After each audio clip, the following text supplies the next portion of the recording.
Saludos a todos. Hoy día en esta presentación vamos a resumir el paper Automatic Discovery of Failures in Business Processes Using Process Mining Techniques de Guillermo Calderón y Marco Sepúlveda. Los integrantes que haremos esta presentación somos Almonte Carpio Alexia Sofía, Gómez Gilacama Yasmín y Núñez Castañeda Pedro Alejandro. Problems. Many companies have the problem of finding the causes of failures in their business processes, usually unnecessary or missing activities. Techniques to find the causes of failures are processes based on semi-formal techniques and in range of ideas, being able to be classified in participatory and analytics. Participatory, organizing multidisciplinary teams to solve a problem, requires tedious processes. Analytics use formal theories or principles created specifically for the type of problem. Del proyecto elaborado en laboratorios, extraímos el proceso de activos fijos de TI de Southern. Como podemos observar a continuación, el diagrama BPMN. Las áreas involucradas en este proceso son el área de logística, área de TI y el área solicitante. El proceso se da de la siguiente manera. Inicia con una solicitud de compra en el área de logística. Si dicha solicitud no es validada, se genera una orden de rechazo y el proceso termina. De lo contrario, si se valida la solicitud, se envía una orden de compra, la cual genera un mensaje en el área de TI. Quienes recepcionan el equipo, revisan que no tengan fallas y si encuentran el equipo defectuoso, realizan un informe y se devuelve el equipo, terminando el proceso de esta manera. De lo contrario, si el equipo no presenta defectos, se genera un código, se registra en el sistema con este código y se valida que ya existe el equipo dentro de la empresa. Se procede a generar un acta de entrega. Se imprime el cargo, se entrega el equipo junto con el acta al área que solicitó dicho equipo. Se procede a realizar la confirmación, la cual es enviada al área de TI. Y finalmente, tras la entrega del equipo y la firma de actas, se archivan las evidencias, llegando así al fin del proceso. Ahora veremos los trabajos relacionados, que son los trabajos similares al paper en el que nos hemos basado para realizar nuestra presentación. El primer trabajo relacionado es el de Fabio de Lima Becerra junto con Yates Weinert. Ambos relacionaron un mecanismo para identificar anomalías en la ejecución de procesos de negocio, usando técnicas de PROM. Este trabajo relacionado se diferencia con el que nos hemos basado en que no busca encontrar la causa de las fallas, solo ejecuciones extrañas, requiriendo interacción con el usuario para identificar estas ejecuciones. El segundo trabajo relacionado es elaborado por Eravizadeh, Mendling y Rosemans, quienes desarrollaron una metodología conceptual de causa-raíz en los procesos de negocio. Se diferencia este trabajo relacionado con el que nos hemos basado para nuestra presentación en que requiere esfuerzo para documentar requerimientos, métricas, relaciones, además de que no es automático. El tercer y último trabajo relacionado es elaborado por Voss y Suresh, quienes desarrollan dos mecanismos para identificar la causa raíz de fallas en los programas de software, usando la secuencia de eventos que produjeron el fallo, para identificar patrones. Se diferencia este trabajo relacionado con el paper en el que nos hemos basado para elaborar nuestra presentación, en que usa la secuencia de eventos hasta que ocurre una falla. En cambio, el paper base usa registro de eventos de instancias del proceso que se ejecutan hasta el final, sin saber dónde está el error. Del proceso de activos fijos de TI extraído de nuestro proyecto de laboratorio, se realizó la simulación en Vint. En el proceso de tiempos de instancias excluyendo horas fuera de horario, tenemos tiempo de ciclo mínimo, 22,4 minutos, tiempo de ciclo máximo, 3,1 horas, tiempo de ciclo promedio, 56,5 minutos. En los costos de instancia de proceso tenemos el costo mínimo del proceso, 15.4 euros. El costo máximo del proceso, 148.3 euros. El costo promedio del proceso, 41.5 euros. Se presenta en la diapositiva la duración de la actividad, los costos, tiempos de espera, desviaciones de los umbrales. En los casos fallidos, lo que hemos realizado es aislar los resultados de la espera y la duración. Como vemos remarcado en rojo, ha habido algunas actividades que han tenido unos valores de tiempo varias veces mayores al promedio.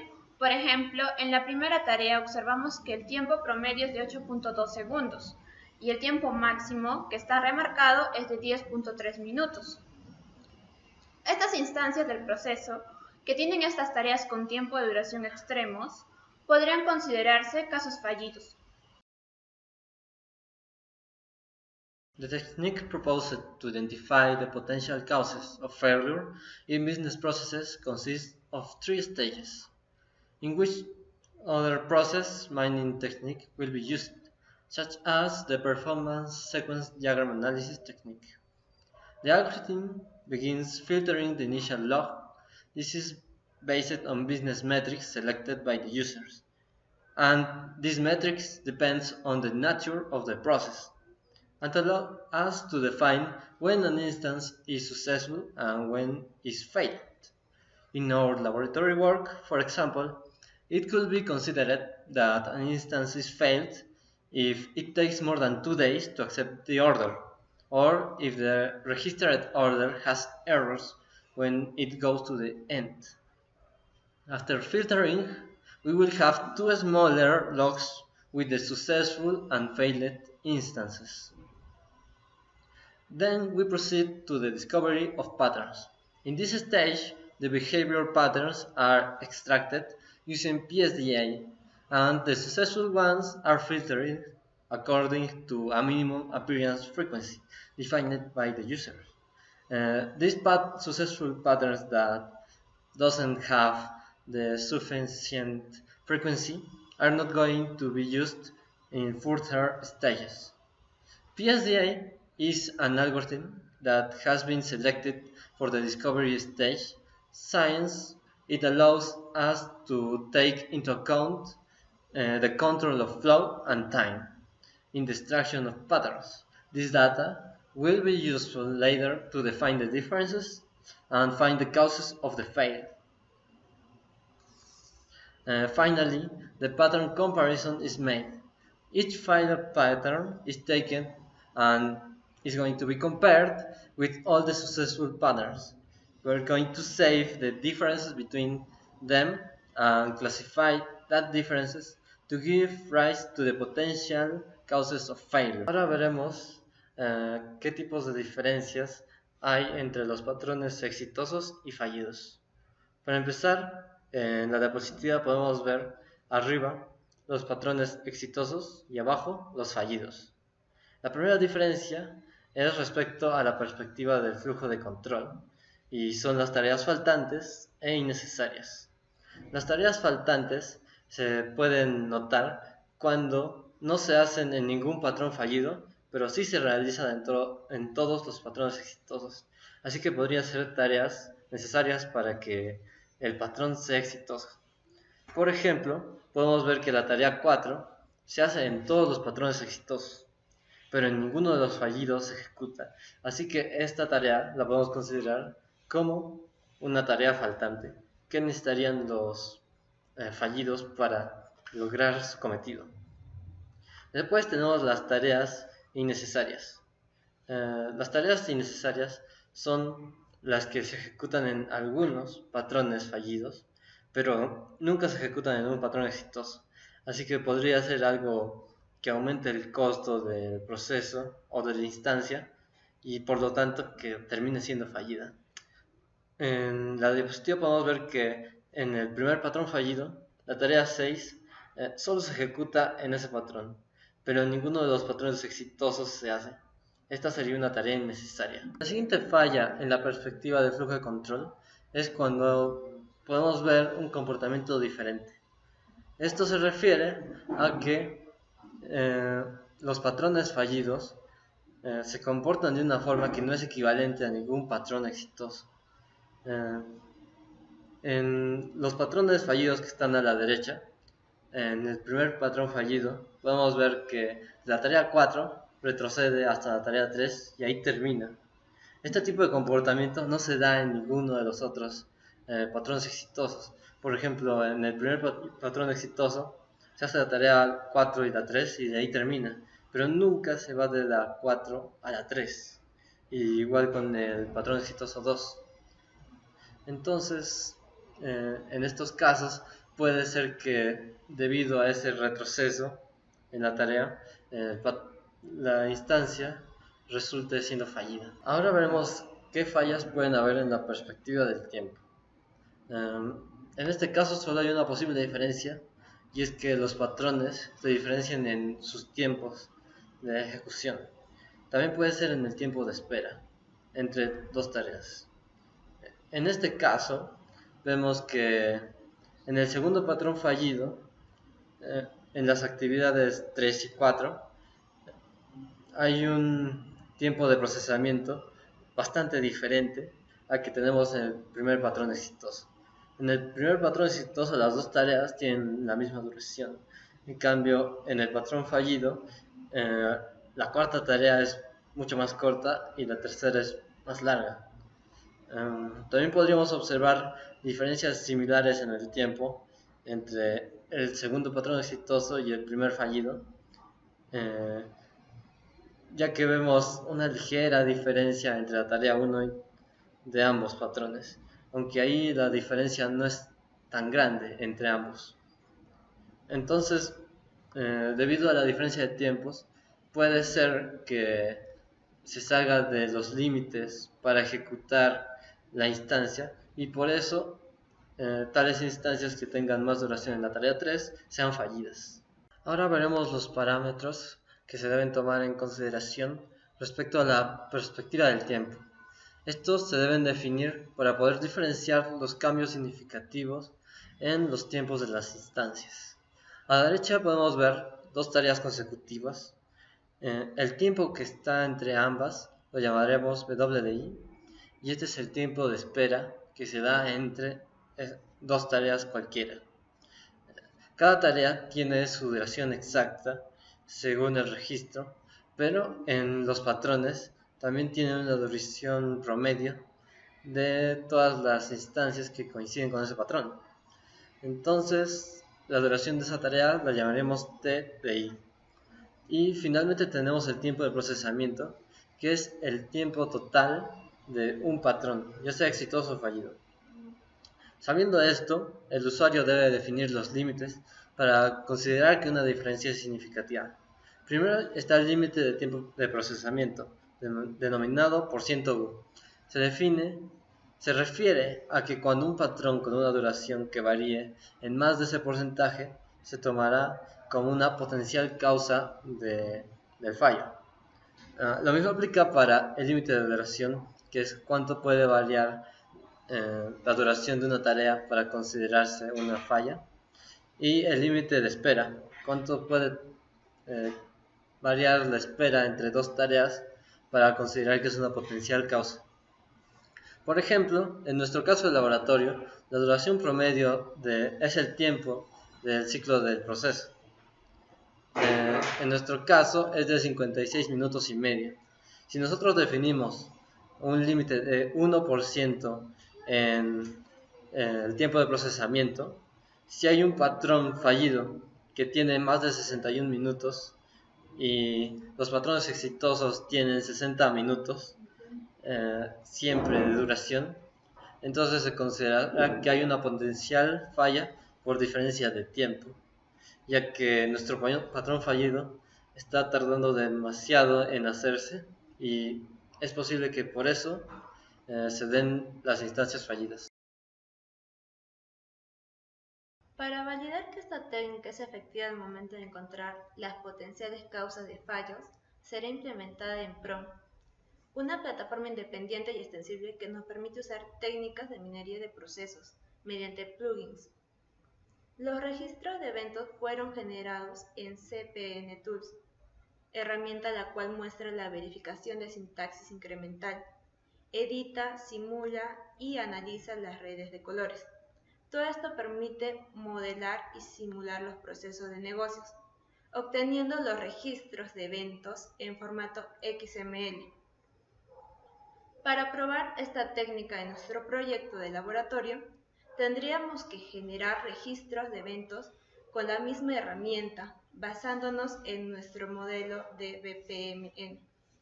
Al generar los registros de eventos, obtenemos varios archivos por separado. Estos fueron agrupados usando Prom Import Tool. En un solo archivo del tipo MXML, cada uno de los registros de eventos tiene 1000 casos, de los cuales 844 son exitosos y 156 son fallidos. O sea, que según las métricas del negocio no generan el resultado adecuado o tardan demasiado en generarlo. Los registros generados son para simular un proceso de negocio, pero para aplicar la técnica en la vida real, se tendría que tener un único registro de eventos, con la información de nuestro proceso de negocio, aplicando las 3 etapas en él. Cada registro tiene 1000 casos, pero de forma general se crearon 251 de estos registros en los cuales se introdujeron diferentes tipos de fallos. Para empezar, los fallos en el flujo de control serían las tareas faltantes, las tareas innecesarias y las tareas omitidas, además del cambio de orden de algunas actividades para que tengan un comportamiento diferente. Las tareas omitidas son aquellas que se dan en todos los casos exitosos, pero que no se dan en algunos casos fallidos, a diferencia de las faltantes que no se dan en ningún patrón fallido. Respecto a la perspectiva del tiempo, se agregaron tiempo de procesamiento, duraciones de tareas y tiempos de espera más largos y más cortos. También se cambiaron los fallos anteriores en un solo registro para ver el desempeño con varias causas simultáneas. The paper implemented several sensitivity tests, which will be divided into event logs with small percentages of failed cases, 1, 5, 10, and 24%, and event logs with high percentages of failed cases that are 80, 90, 95, and 99%. This means that the original logs with the 80% of successful cases are not sufficient to prove that technique performance with a lot or a few of failed cases. It's important to know is that technique can differentiate properly the failed case to a successful implementation. Como resultado general de la técnica, después de haber comprobado los resultados con los eventos generados, se obtuvo una efectividad global del 86%.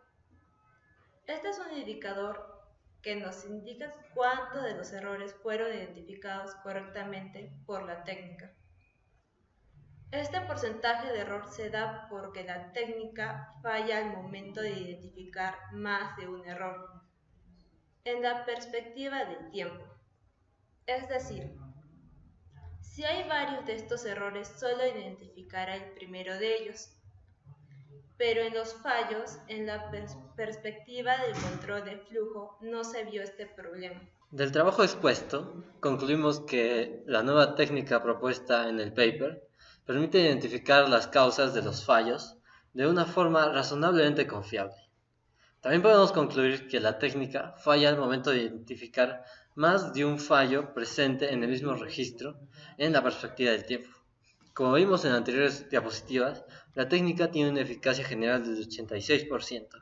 Esto significa que falla en un 14% de los casos. Entonces, para que funcione mejor, se requeriría que se pudieran identificar varios errores respecto al tiempo en un solo registro. Como no se ha implementado esta mejora, Al momento de arreglar varios de estos errores, se tendría que arreglar uno por uno y generar un nuevo registro de eventos en cada iteración, siempre que los cambios hechos al proceso de negocio hayan solucionado el error anterior. Esto significaría un proceso mucho más costoso para identificar todas las causas de fallo, ya que se tendrían que volver a juntar toda la información histórica cada vez que se haga una nueva variación del proceso.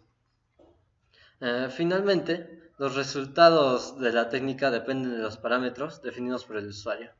En varios puntos se tienen que configurar estos parámetros para poder diferenciar los errores.